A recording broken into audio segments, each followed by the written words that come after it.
Welcome to this week's edition of the OCU Athletics Update. I'm Andrew Himes, and this week we're talking to Superstar Athlete of the Week, Cody Crabaugh, and Spirit Squad's coach, Brandy Corcoran.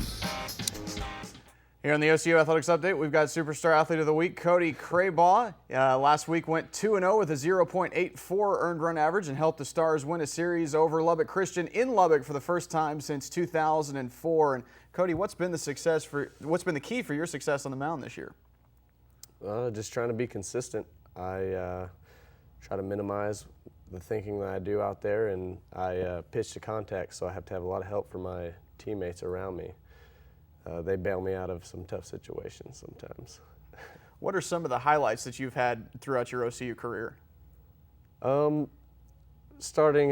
It's mainly with Lubbock Christian. My freshman year, I pitched against them in the conference championship game, and I went 8 innings. Gave up 1 run and had 10 Ks, and we ended up winning the conference championship that year. So that's the big highlight of my career.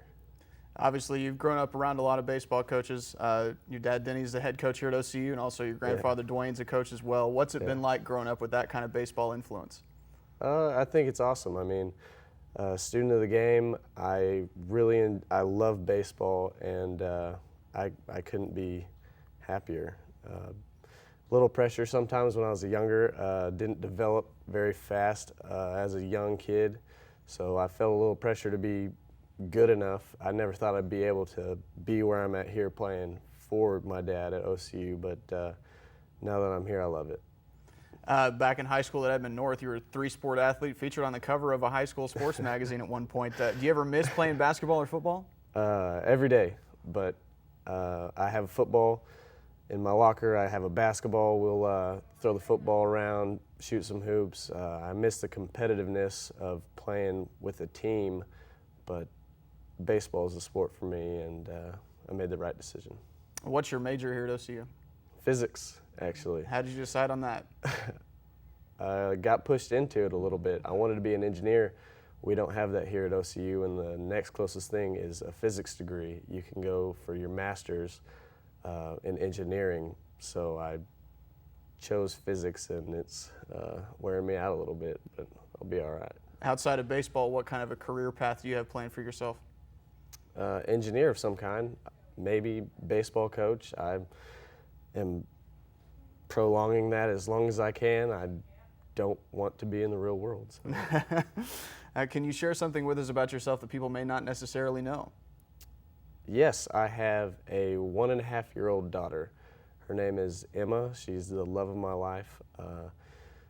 She's the cutest little girl around. If anybody sees a little blonde-headed beauty running around the baseball field, that's mine. So.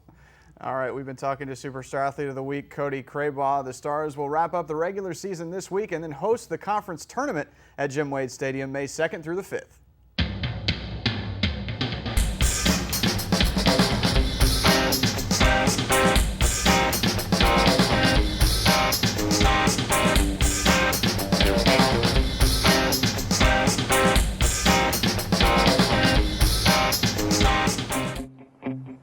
There's a call to be answered. The spirit of competition is still alive inside. The desire still drives. The phrase student athlete has a great ring to it.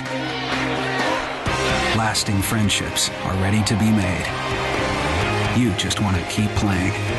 Game on. Learn more at NAIA.org. Here on the OCU Athletics Update, we're talking to Spirit Squad's coach, Brandy Corcoran. Cheer and Palm finished with 7 top 10 places at the NAIA NCAA College Nationals. And first of all, congratulations. Thank you. And let's start with one of your returning champion teams, Large Coed. I guess talk about. Yes. Large Coed had a back-to-back finish, which was really good for them because we've had a lot of trials and tribulations this semester. We've lost several members. We were losing 6 men since January, and it was hard to keep the team motivated and on task. They redid their routine a million times. The routine that we competed with in February was not the same routine. So it was definitely rewarding to go ahead and go out in finals and finish up and bring a back-to-back championship home. So. And then your all-girl team, which is made up a lot of small co-ed, which got second place last year. So a lot of the first-time national champions right there. Yeah. Talk about them. That was another kind of a bittersweet too. Last year we lost it due to an injury. I mean, we were definitely the better team.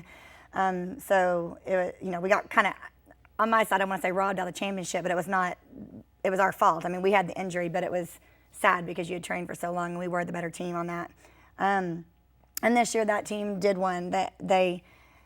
They came out, they did a very good routine. We did have a few minor mistakes, but nothing that kept us from the championship.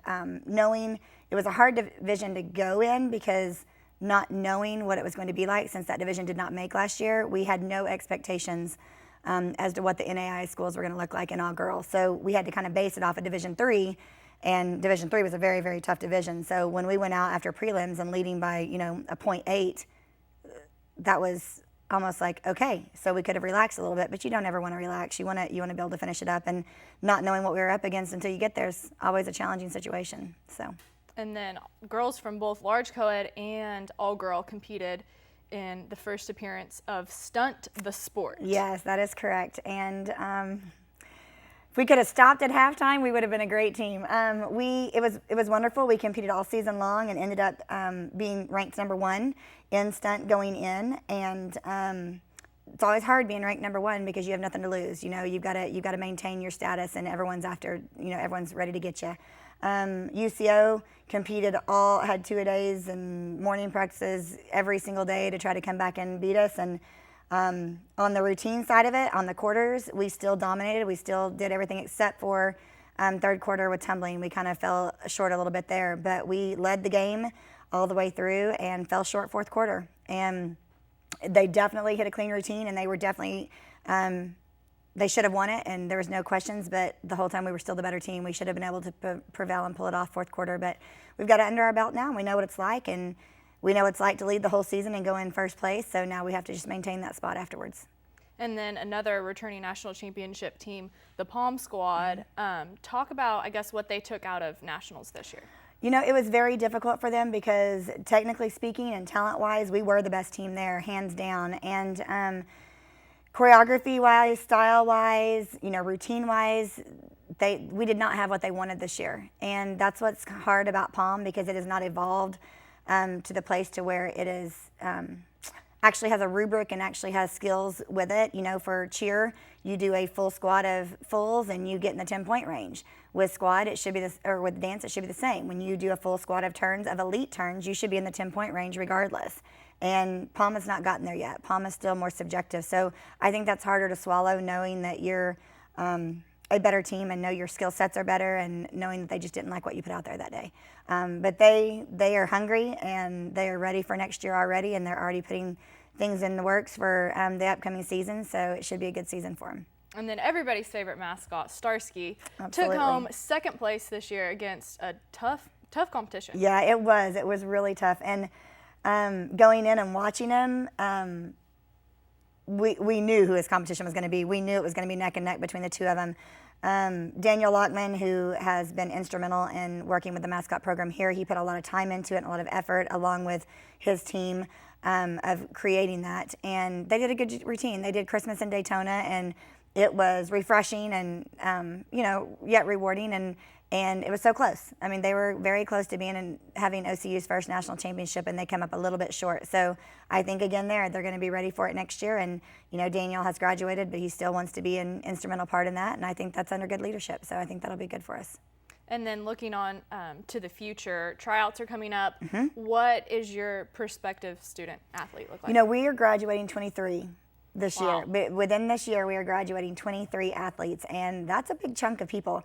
Main reason for that is when I came in, we had to start fast and furious, and I had to recruit transfers and some grad kids and everything else to try to get that ball rolling as quickly as we did. We didn't want to stay. We didn't want to try to build the program for 4 years. We wanted to hit the ground running because that's the best way to recruit, and we have done that. On the flip side of that, it is, we're having to make sure our freshman class coming in is strong right now. We have 11 so far that are admitted, enrolled, and ready to go, and we have up to 20 right now that are in question, waiting for paperwork. The stuff is not in. So we're looking at a recruiting class this year of 20 plus. So that's going to be hard for us, dealing with a lot of new people and on 3 different teams, but at the same time, it's going to be good as well. All right. Well, you can catch the NAIA NCAA NDA College Nationals on CBS Sports Network at 11 a.m. on April 29th and again on May 6th.